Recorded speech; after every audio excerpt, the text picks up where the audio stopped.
Before we get started with our luncheon talks, we have a very special award to present. This is the esteemed AAS Sally Ride Education Award. This award recognizes an outstanding educator in either A, the delivery of space education, or the use of space in STEM education. Both K through 12 educators and college graduate level educators can be nominated. The winner of this year's award is Janet Ivey-Duensing, CEO and founder of Janet's Planet.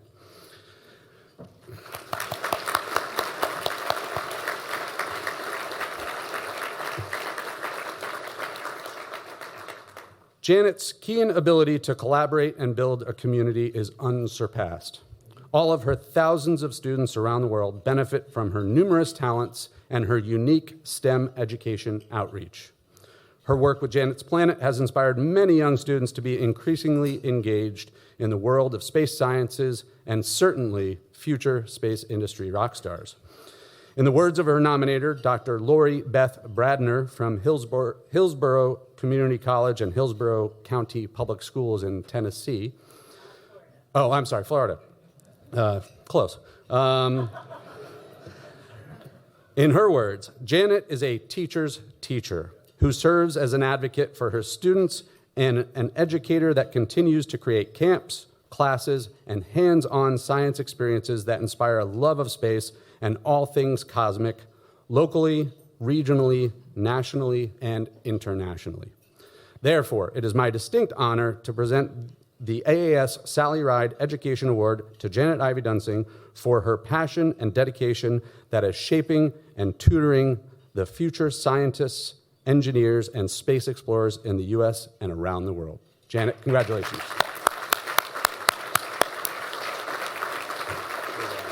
Pause for a photo.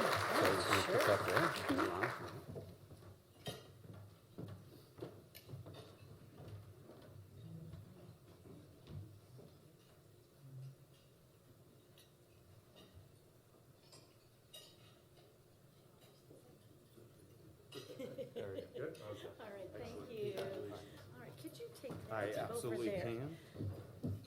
Don't want to drop it. Ladies and gentlemen, esteemed members of the American Astronautical Society and all my fellow space-loving crewmates gathered here today, I stand before you profoundly honored and deeply humbled to receive the prestigious Sally K. Ride Excellence in Education Award. Today's recognition carries me back to a pivotal day in history, January 16, 1978, when the first class of women astronauts was announced. At that time, I was a fifth grader seated in the classroom of an extraordinary teacher, Miss Ernestine Yarbrough Jones, who is watching via Zoom. I watched with reverence as, I know, give Miss EYJ a big round of applause. I watched with reverence as Sally K. Ride embarked on her historic journey in June of 1983.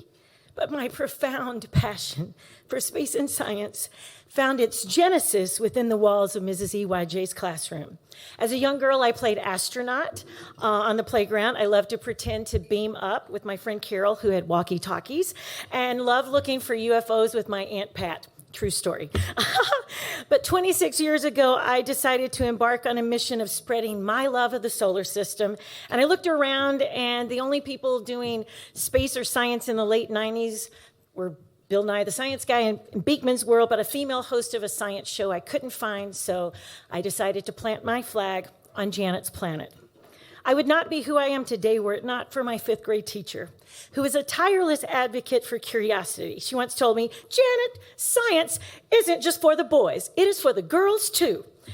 She encouraged us to write stories that incorporated our science and our spelling words. And the only rule is that your science had to be factual and your spelling words better be, correct. Out of that, creativity knew no bounds. Recently, I unearthed some of these stories, brimming with accounts of extraterrestrial encounters, life on enigmatic Mars, and riddles of the cosmos. If only they were half as good as I just described. But the fact that I still have those stories, handwritten in pencil, I might add, stand as an enduring testament to the profound influence of Mrs. EYJ on my life. She stoked the fires of my dreams with her affirmations. On different occasions, she told me, "What a brilliant writer you are. What an extraordinary thinker you are. You could become a scientist or an artist or maybe both." In 1978, she assigned me the planet Saturn when we were learning about the solar system, and I got to stand in front of the class and give my report. I fell head over heels in love with all the stars and all the planets, and I hold steadfastly to the belief that the seeds of my life's mission were sown within those hallowed classroom walls. Her superb example of what it means to be a teacher and educator is the metric by which I hold myself accountable. Frederick Buechner says you will always be called to the place where your deep gladness and the world's deep hunger meet, and I have most assuredly found my deep gladness in fueling the engines of young minds. There are many people who have helped me come to this moment. Some are here, some are far away, and some have finished their earth time. To my mom and dad, thank you for supporting your spacey daughter. Thank you to my dear friend and colleague, Dr. Lori Bradner, for nominating me for this award, along with all the parents and students who also contributed recommendation letters. And to my husband, you are my entire cosmos, the one whom my soul loves. All of these special people, mentors and colleagues and teachers, but you guys have these too, right? You have people who have loved you into being, who gave you permission to dream. Now, Mr. Rogers did this when he was achieving his Lifetime Achievement Award, and I'd like to take a page from his deep goodness. Take just 10 seconds along with me to think of the people who have encouraged you and helped you become who you are. Just 10 seconds of silence, and I'll watch the time.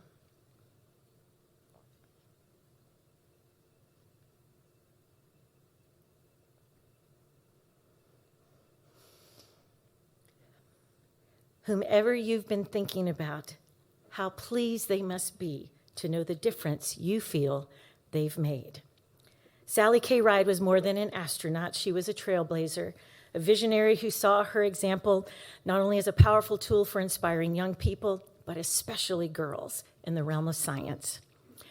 I solemnly vow to honor her monumental legacy and her commitment to space education. Thank you truly for this Out of This World award. I share this honor with Miss EYJ and with all those who embark on the noble journey of inspiring the explorers and innovators of the future and bringing down the stars to all they encounter. Ad Astra.